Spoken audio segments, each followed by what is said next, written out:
Praise the lord. నేటి దిన వాగ్దానము. ఆయనే నా ఆశ్రయదుర్గము, ఆయనే నా రక్షణకర్త, ఎత్తైన నా కోట ఆయనే, నేను అంతగా కదిలింపబడను. కీర్తనలు 62:2 ప్రభువు పదే పదే, నేను ద్రాక్షావల్లిని, మీరు తీగలు, నేను మీలో ఉండి మీరు నాలో ఉంటేనే మీరు ఫలిస్తారు అని చెప్పాడు. ప్రియనేస్తమా, మరి ఆ ద్రాక్షావల్లికి నీవేలా అనుసంధానం చేయబడ్డావు?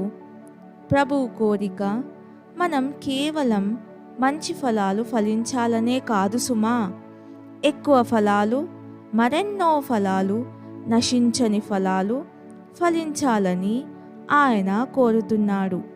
మరి మనమేలా ఆ ద్రాక్షావల్లిని అంటిపెట్టుకొని ఉండగలం?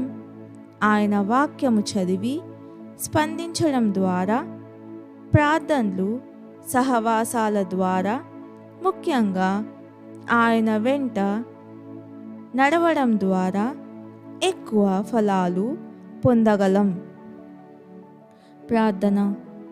నా ప్రభువా, ఫలించని ప్రతి చెట్టు నరకబడి అగ్నిలో వేయబడుతుందన్నావు గనుక ఫలించని చెట్టుగా ఉండడం నాకు ఇష్టం లేదు.